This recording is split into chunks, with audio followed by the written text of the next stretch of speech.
Are you feeling the pressures of the holidays? So how do we keep our peace in the midst of a chaotic holiday season?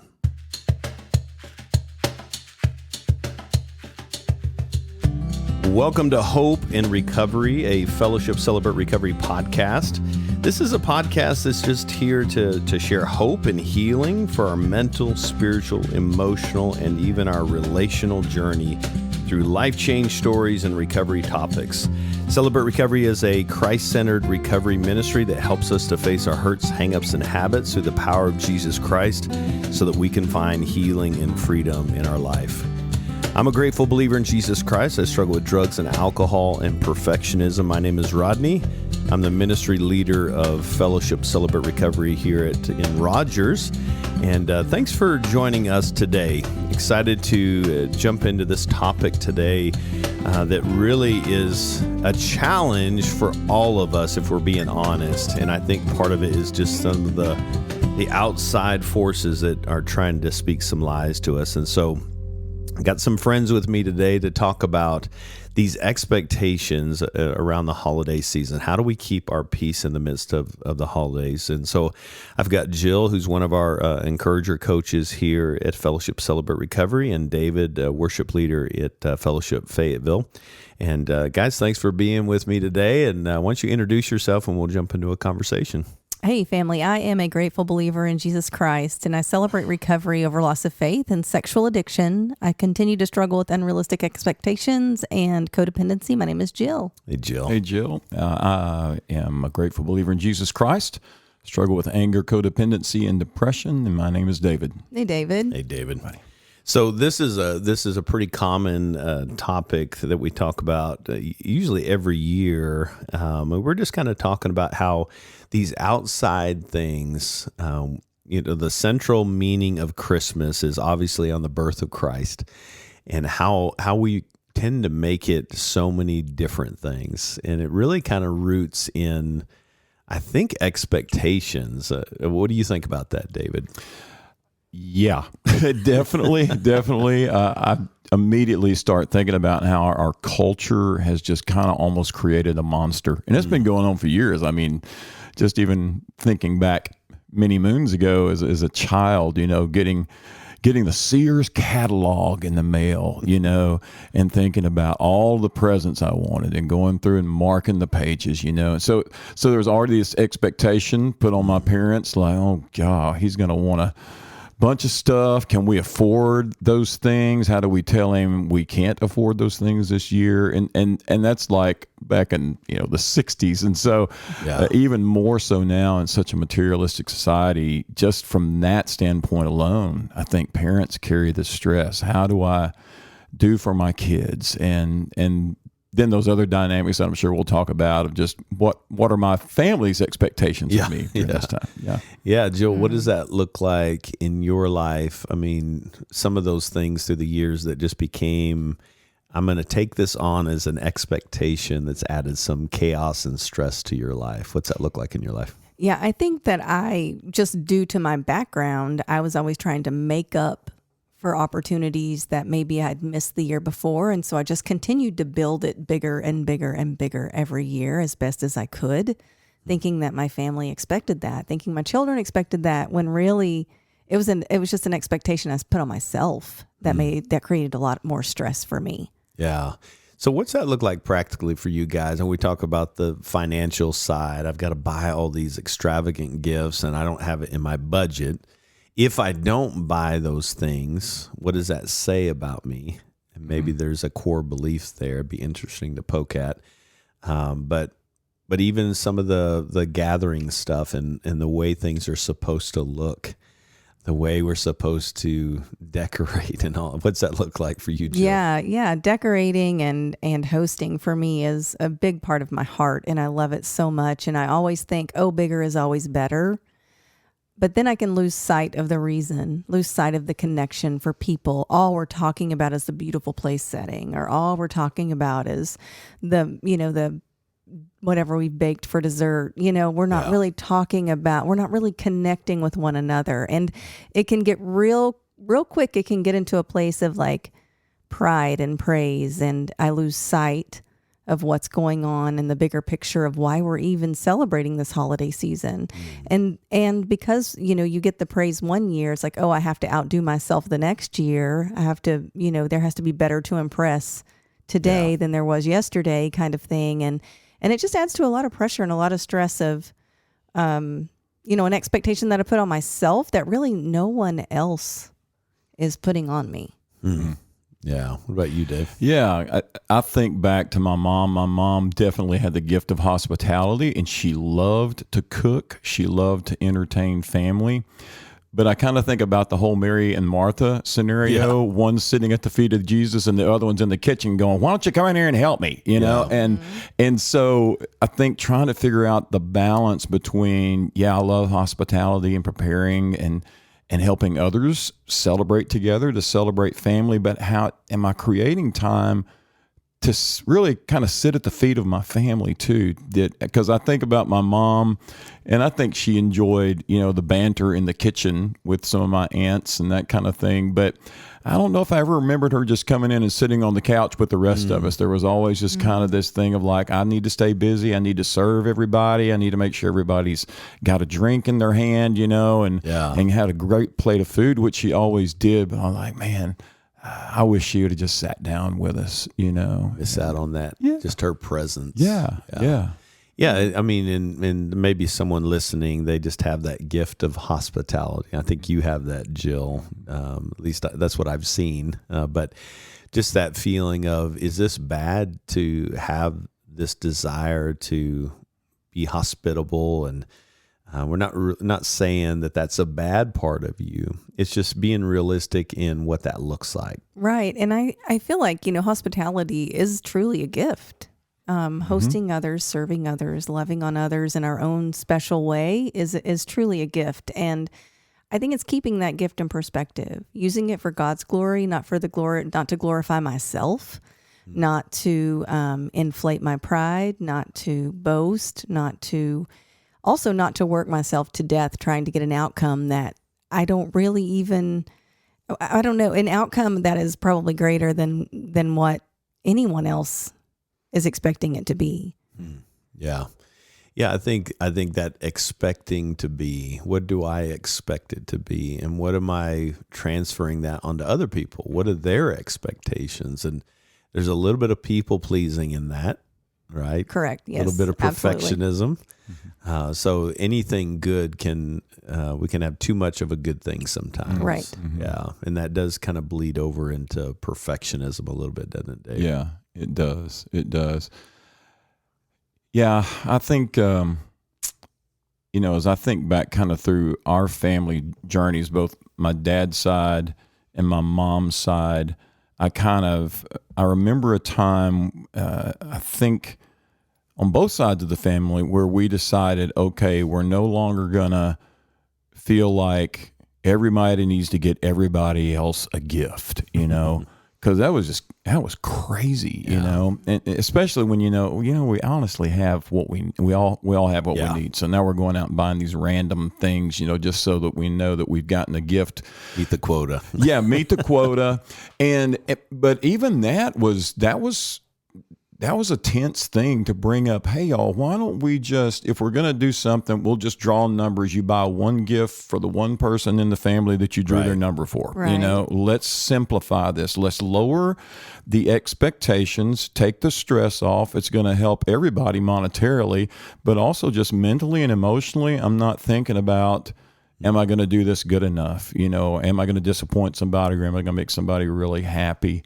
And even ultimately on my dad's side, to just kind of not even focus on that. It became focused more on just my grandmother, who loved to make blankets. What do you call it? Afghans. Yeah, Afghans, and that kind of thing. And it became about grandma doing these grocery sacks of just random stuff she would pick up from the dollar store all through the year. And that was our Christmas celebration. And everybody would draw a number and get a sack, and so she wasn't spending a bunch of money.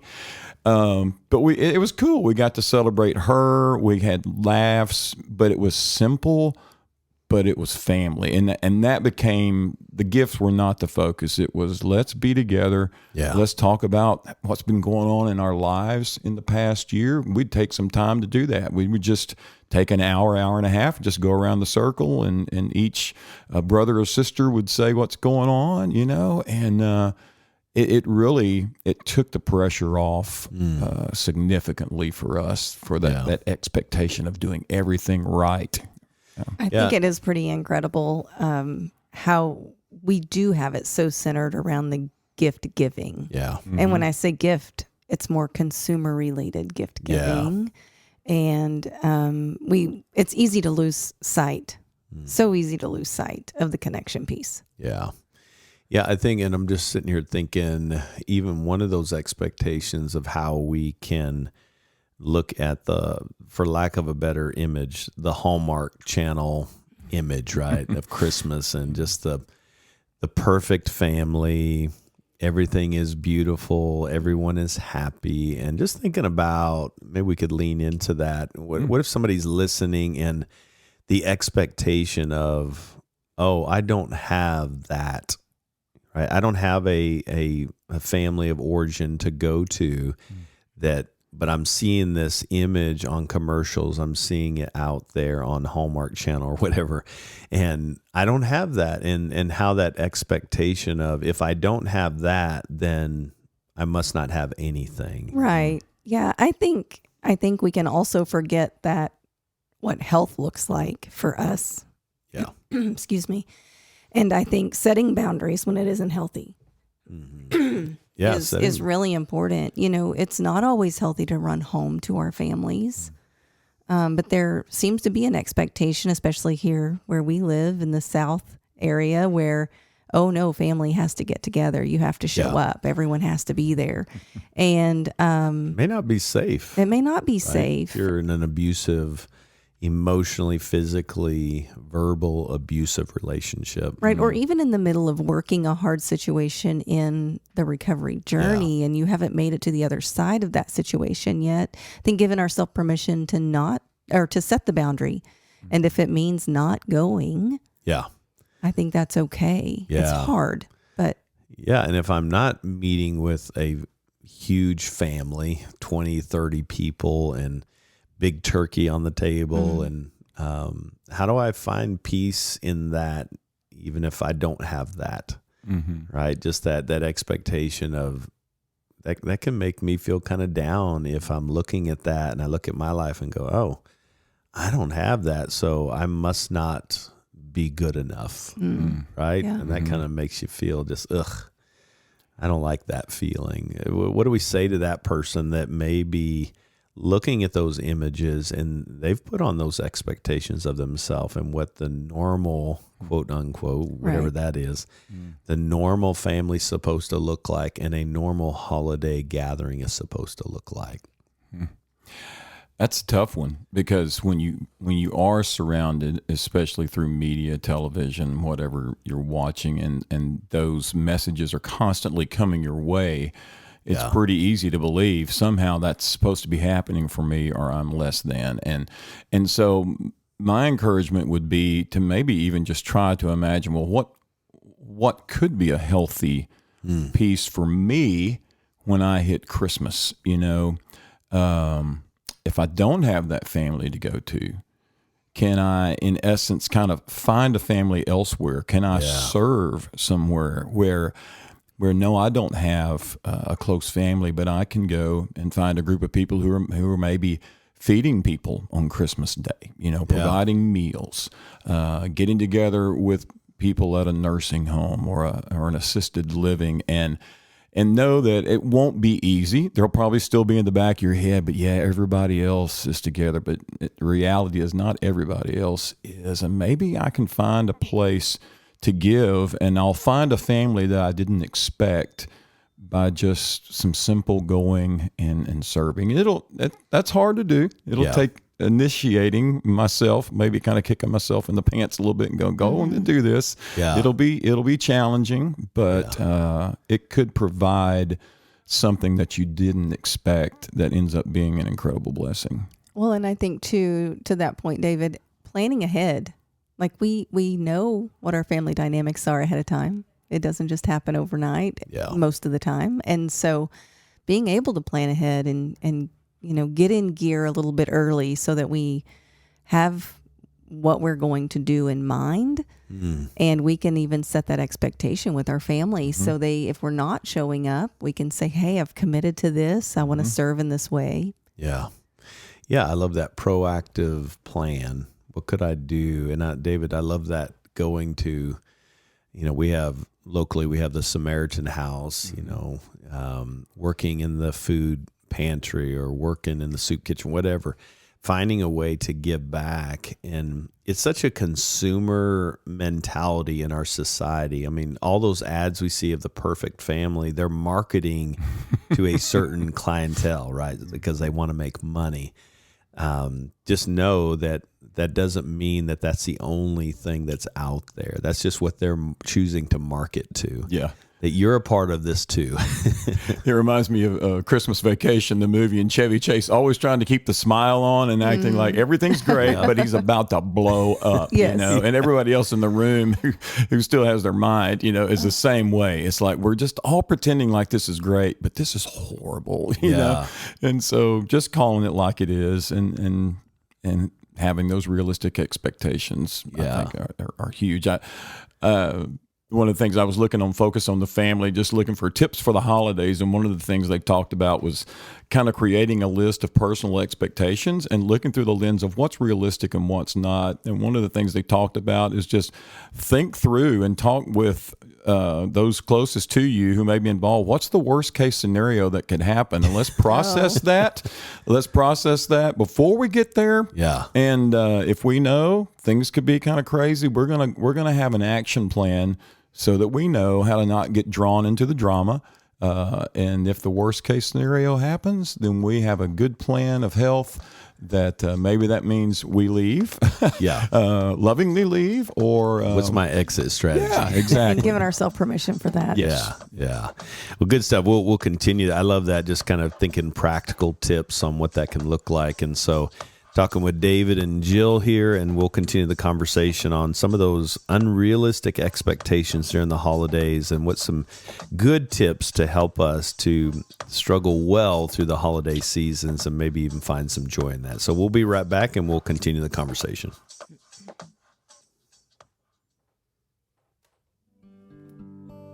Are you looking for a way to serve? There are lots of opportunities within Celebrate Recovery to work your recovery by serving others. If you're looking for a place here at Fellowship Celebrate Recovery at Fellowship NWA, you can go to our website, fellowshipnwa.org/serve-CR, and find a way to get connected with either campus, Fayetteville or Rogers. And if you're not in our area, find a place in your local CR to serve. It does wonders for your recovery, and it'll pay you significantly in everything that you're doing. Well, welcome back. We're talking about the unrealistic expectations of the holidays and how it can get us stuck and create some chaos and cause us to lose our peace. And David, you kind of started some of those tips that can help us if we're struggling and we're at the end of November, so we're in the middle of the holidays, but we got a long month here of the holidays. And what's some of those practical tips of what you guys have done to help you get through the holidays well? Yeah.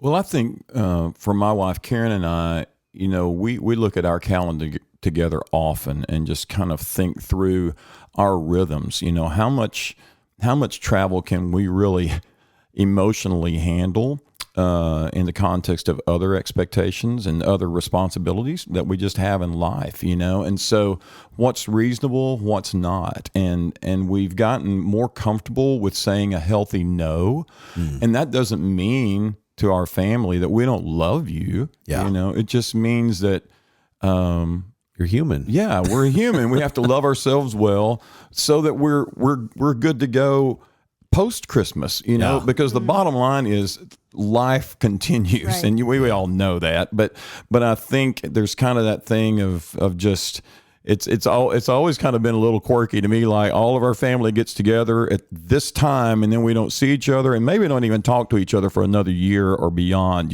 So there's kind of that thing of, man, I want to have energy and emotion through the rest of the year too, to give to family. So I'm not negating getting together at Christmas. I'm not negating sharing and giving gifts, but I think just looking for that balance, and trying to list that, what's a good, healthy balance for us as far as family life and activity at Christmas. Yeah. And that's such a good point you made, because that's a good practice for our life in recovery, right? If we're not doing that in our regular day-to-day interaction, we're going to spin out. Yep. Right? We're human. And so why wouldn't we do that during the holidays too? We tend to put so much emphasis on the holidays. It's like, this is the event of the century. And if it doesn't go perfectly, then life is over as we know it. But it's just another month of the year that, by the way, brings some great benefits. We can be intentional about getting with people, but there are limitations. We're human. I'm glad you said that. Yeah. And for us, we have adult children, and one of our daughters is married, and so there are other family dynamics that come into play once your family grows. And so for me, I had to learn, okay, I have to compromise my expectations. I have to make them more realistic even now, because my children can't always be all together all the time. And so I've had to learn how to accept that and not expect that. Yeah. And so being able to compromise what time we get together, or even what meal we have, just so, we can have connection time and it not be so stressful for everyone showing up as well. It can be stressful for me doing the over preparing or the over, hosting, but not adding stress to my family for them to even show up is a big deal. Yeah, because if it doesn't go the way you expect, that I'm guessing, I'm just trying to think of what are some of the action tendencies we would see in ourselves if it's not going well, if those expectations aren't being met. Right. Probably a little bit irritable, a little bit short with people, which is not what we want in that setting when we're connecting with family, right? Sure. Yeah. That's interesting, because as I mentioned on this focus on the family piece, one of the things they talked about is literally creating a list of personal expectations. They say here, the number one catalyst for communication miscues and conflicts are misguided or unmet expectations. Yeah. Usually we develop a picture of what we will experience in our heads, but we don't tend to verbalize or write those expectations down.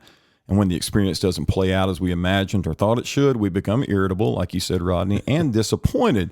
Then these emotions have the potential to rub off on others. So they create a mindset of flexibility, have an open mind when it comes to the holidays, and then just try to enjoy how the days play out. So I love that. It's kind of like when you've never shared your inventory or shared what you've struggled with, and when you finally hear it come out of your mouth the first time, there's kind of like this liberation. And I know for me in my recovery, sometimes just sharing the things that have been in my head for years, once I got those out, I realized how unrealistic some of those things actually were. Right. Some were lies I was believing, but until I verbalized them or wrote them down in my inventory, it's like they had me enslaved. And so I love the idea of just, before you ever get there, why don't we sit down and I need to personally think through those, maybe as a couple or as a family. What are our expectations, and what's reasonable versus unreasonable? Yeah, Good. that's reasonable is the key there. Isn't it? It's like, this is my expectation, and then I need to be honest and say, is that reasonable? Do I have a way too far out there goal here? Maybe I need to kind of trim that down just a little bit, because otherwise I'm irritable. It's like, you will have fun. Everyone's going to have fun. We're going to enjoy this. And it's like, wait, are you having fun? It doesn't look like you're having fun, right? Right. Yeah, I think too, just always knowing ahead of time when you give yourself permission to change plans in the middle of the plan. I think I can set an expectation where I feel like it has to be this way or no way. And I failed miserably if it doesn't go this way. And so, like David is saying, what is reasonable? And when things start to feel not so reasonable, it's okay for change to happen in the middle of it. Yeah. Yeah. So good. What's another practical tip that we could give to our listeners? I think just awareness of where we are emotionally. Yeah. Just to be able to speak, this is what I'm feeling right now. I remember with a cousin of mine a few years ago, we agreed that for a few weeks when we called each other, the first question was, what do you feel right now? And so whether that was anger or I'm at peace or I'm frustrated, just to say that and be honest. And so I think in this context of being able to say, how am I honestly feeling right now? And again, referring to that focus thing, it talked about how if I feel like in the middle of it, I can feel my stress level rising, and I know that I'm headed toward irritability, take a time out. Yeah. Go to a bathroom, lock the door, stay in there for a while, and nobody's going to be like, come on, we're going to come in there with you. Take a time out, go outside, take a little walk. Yeah. Better for them to wonder where you are than for you to be blowing up, So just being aware, what am I feeling right now? And what could be the result of that? And if I need to take a break, then that's okay. Yeah. All right. I love that. Self-awareness, kind of a heart check in the moment. Yes. It's like, what's happening for me? Because we can tend to push each other's buttons in those scenarios. And, we've talked about that before, but sometimes when we go home for like Christmas, we kind of teleport back into that little boy or that little girl. And it's like now we start feeling like that little boy and that little girl. And some of that old stuff tends to kind of creep in, doesn't it? Yeah. Yeah. That's also, when seasons of life change, maybe some of us aren't going back to our childhood home. And then we're setting new expectations and new traditions or new things. There can be some grief in that too. And so just not being able, not having the experience we always had growing up. And so, I think, again, self-awareness, being aware of what you're feeling in that moment. Yeah. Being aware of, what's my weaponry, if you will. Like I need to be armed with some good scripture, my life scripture, maybe that I can just pull out of my pocket and just be like, okay, this is where I am right now. Yeah, I'm glad you said that. And that's kind of what was swimming in my head is, if I decided today, which I probably never will decide this, but if I decided I wanted to run a marathon, I wouldn't just say, hey, this Saturday I'm going to run it. Right. Make sure you show up. It's going to be amazing. It wouldn't be amazing because I wouldn't be able to make it. Maybe 5K, maybe, but anyway. So I think that, am I prepared for the race that I'm about to run? Right. And so I love that you use the scripture. What's my daily rhythm look like with the Father? Am I trying to go in without a full armor and then expecting everything to go wonderful? Is that a realistic expectation? Back to that. Can I face a battle without the right weapons? Yeah. And that's an interesting thought, because there was a time when Jesus had gone away. It said he went out early one morning just to be with the Father. And the disciples ultimately were frantically looking for him, and they finally found him, and they're like, oh, everybody's looking for you. Everybody's looking for you. It's kind of like Christmas. Everybody's looking for you. And he's like, let's go to some of the other towns and share this good news. And it's like, he wasn't manipulated by the expectations of the apostles and maybe a crowd that was waiting for him, And I love that Jesus was very aware. Okay, there are needs, there are expectations, but I've measured that against what I know is why I'm here and what the Father expects of me, and I'm going to walk in that instead of even these 12 guys that are closest to me. I was thinking too, just the idea of people, places, and things that could trigger us when we go back to a place that maybe there are painful experiences that come to mind.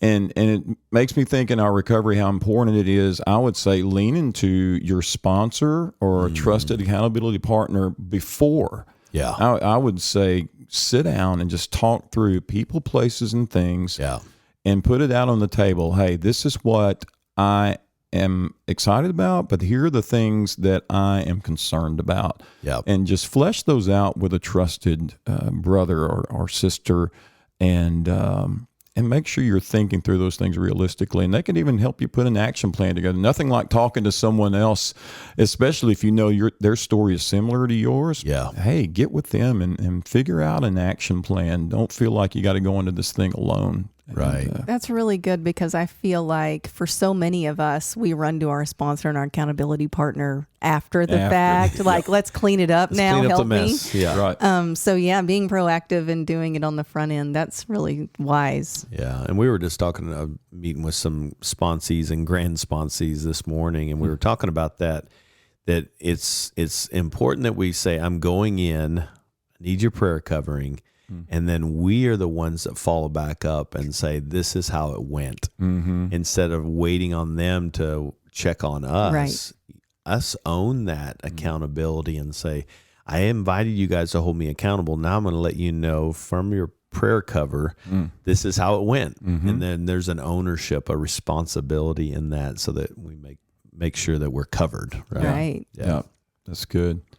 Yeah, and I think that idea of trusting in that close group allows me to come back if I end up having a bad experience.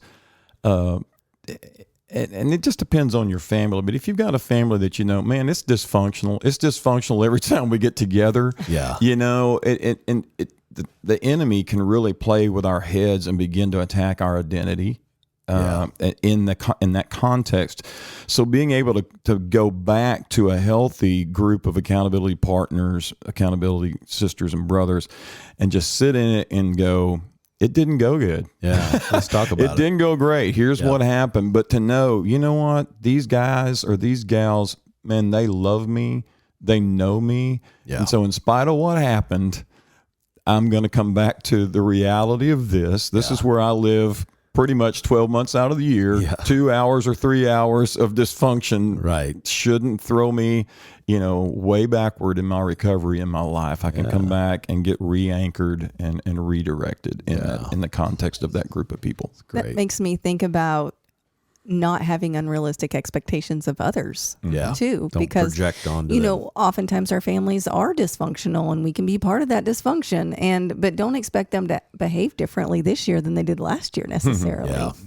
Well, and that's kind of that root of perfectionism, right? We're very rigid with ourself, which brings anxiety and woulda, coulda, shoulda. I gotta be good, and it always overflows. That rigidity toward ourself always overflows on other people. So, am I giving myself grace and not being rigid with myself and my own expectation? I'm glad you brought that up, because that will ultimately cause me to have a rigid, high expectations or unrealistic expectations of those around us.